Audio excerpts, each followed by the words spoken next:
Welcome to our PowerPoint presentation entitled Investigation into the Causes and Potential Clinical Uses of the Reverse-Warburg Effect. The following projects are funded by Prostate Cancer Canada, Ride for Dad Canada, and the Ontario Institute for Cancer Research, and are conducted in the Department of Pathology and Molecular Medicine at Queen's University in Kingston. The principal investigator supervising these studies is Dr. Paul Park, an adjunct professor in the Department of Pathology and Molecular Medicine.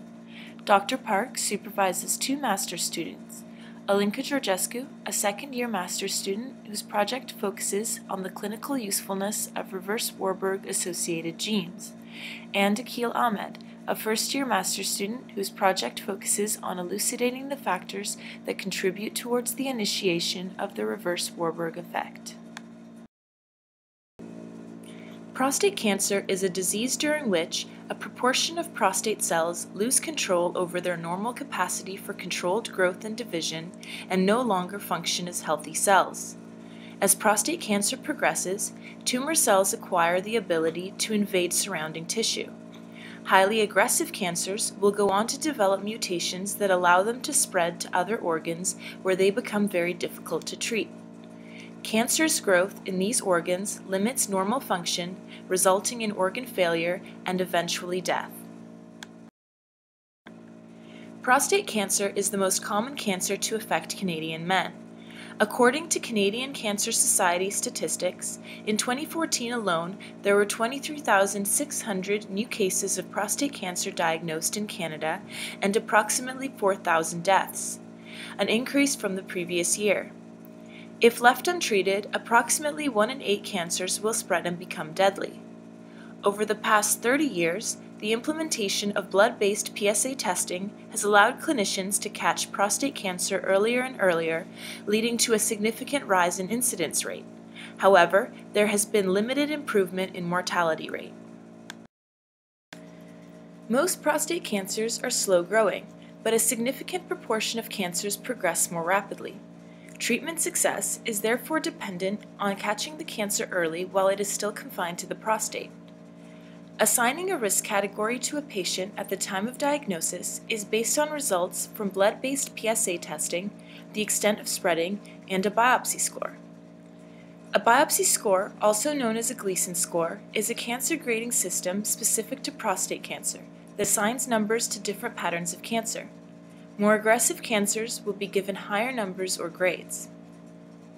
If a patient's cancer has little chance of spreading outside the prostate, that patient will be placed in the low-risk category and monitored by active surveillance, a monitoring system involving regular screening, while those patients presenting with higher-grade tumors will be treated immediately with more aggressive therapy.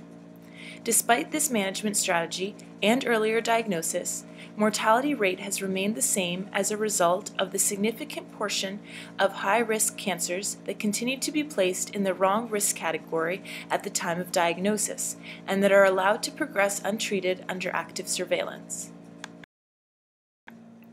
This leads us to the problem affecting cancer management today, which is that physicians are unable to accurately risk classify patients with prostate cancer. This inability to accurately predict risk is twofold. The first issue affecting patient prognosis and treatment is our poor understanding of the biology that regulates prostate cancer progression.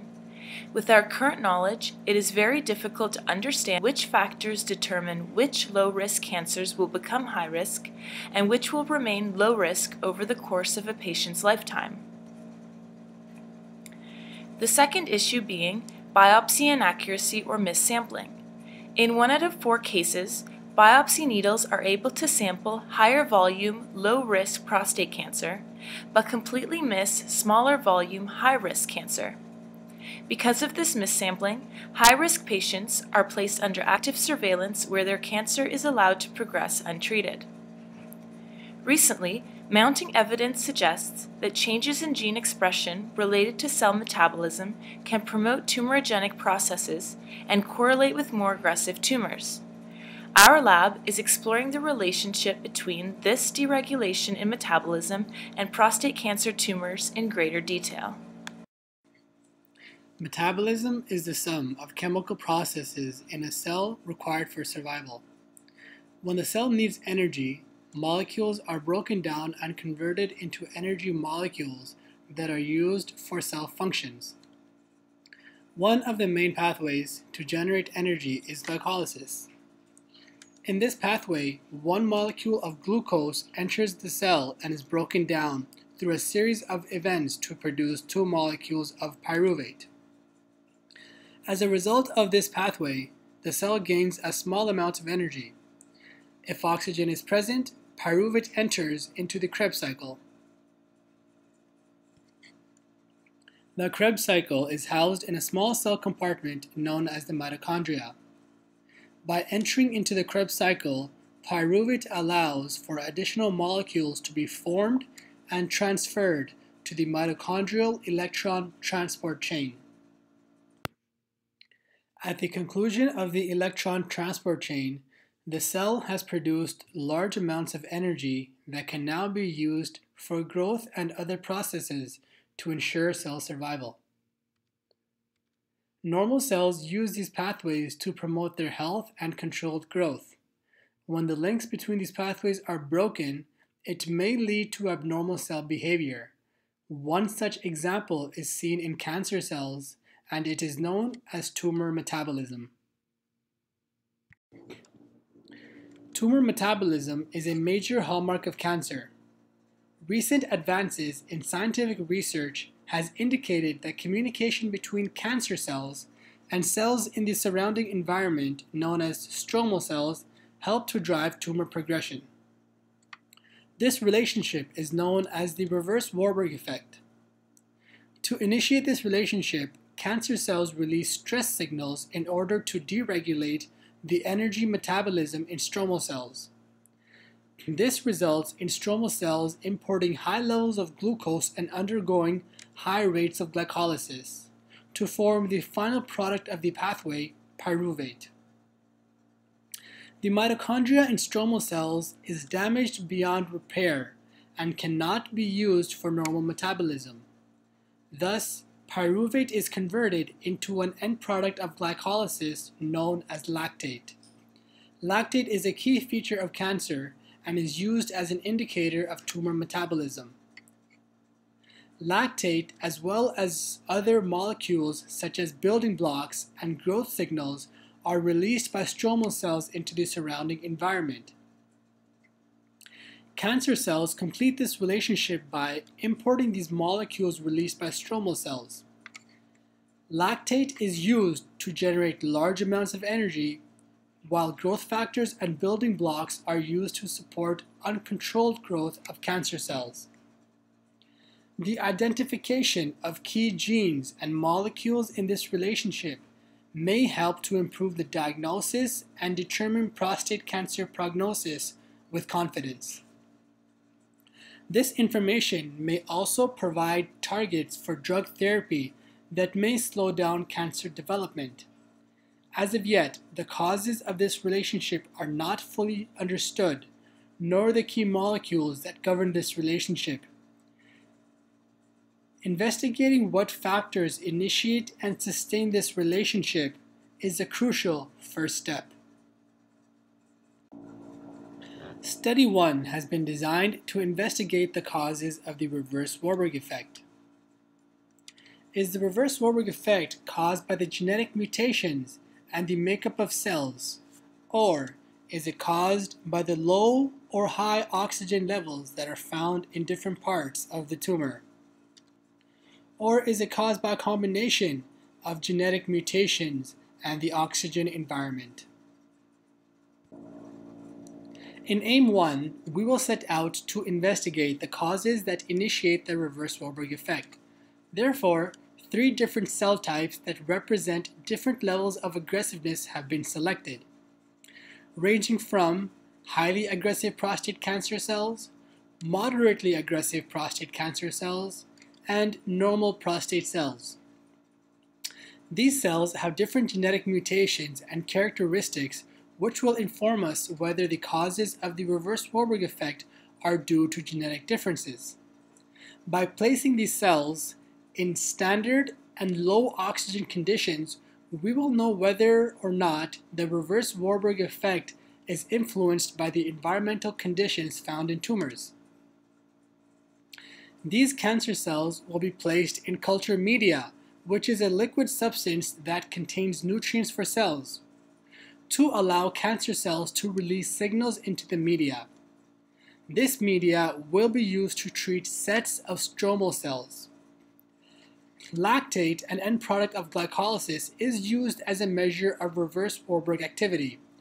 Therefore, we will measure lactate levels in our stromal media in order to determine reverse-Warburg activity. In cases where reverse-Warburg activity is observed, cancer cells will be analyzed to identify the triggers of the reverse-Warburg effect. Similarly, stromal cells will also be analyzed to identify the changes in response to cancer signals.